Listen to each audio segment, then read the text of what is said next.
All right, so what I'm getting ready to do here is I'm going to route the pickup holes. Obviously, this is the bottom of the guitar, but I use my pin router to do this, and the pin router has a pin on the bottom of it, and I'll show you that in a second.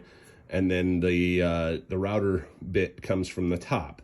So you have to put the template on the bottom, and then there's a pin on it that goes through, or that runs through these, that guides the bit. So I got to use some double face tape and tape that to the bottom of the guitar.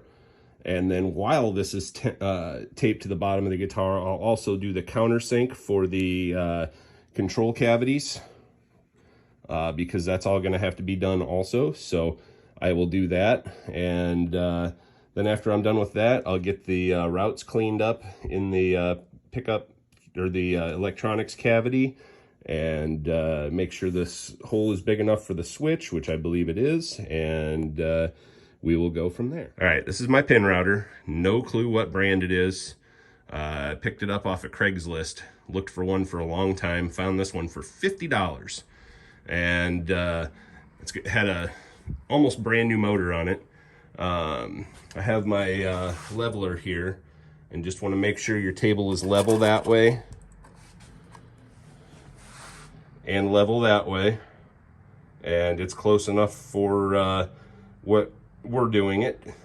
This is the pin that I was telling you about that will ride inside the cavities, or on the template, and then this is the 1/2" bit.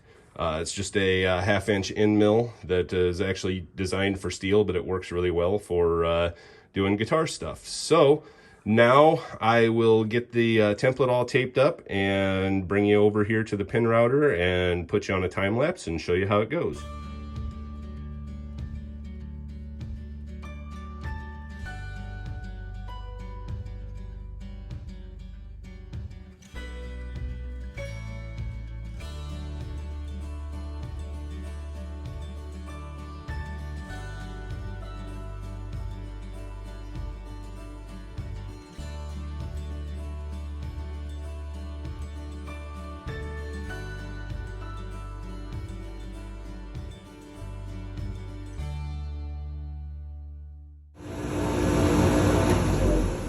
All right, so you can see what easy work the pin router makes of doing the pickup cavities, and nice and clean job, nice and even all the way around.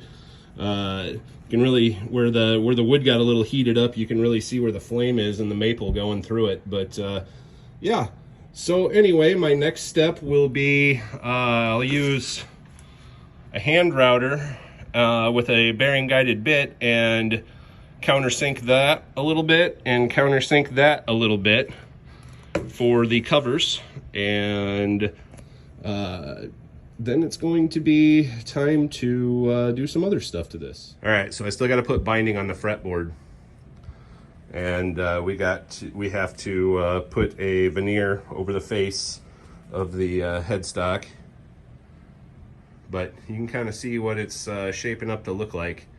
Going to be a beautiful guitar. All right, I got it set up here on the bench in the vise, and got my bearing router installed in my little hand router, and I'm just going to countersink these a little bit. That whole back has got to be sanded, so I'm not worried about going super deep on it, but that's where we're at. I'll put you on a time lapse and you can see that.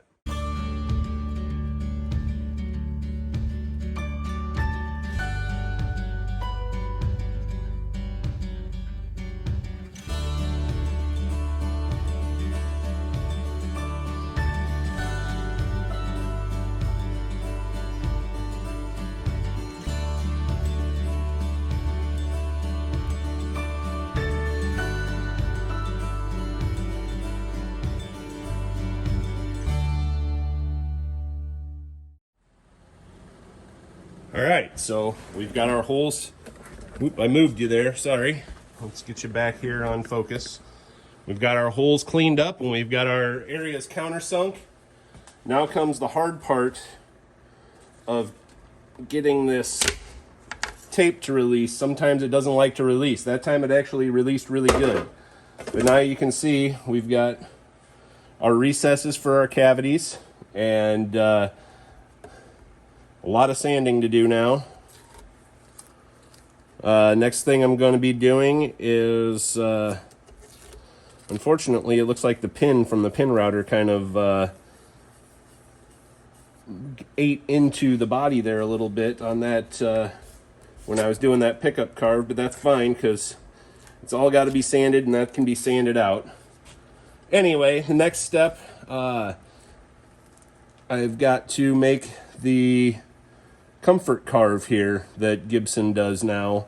The customer wants that, so that will be my next step.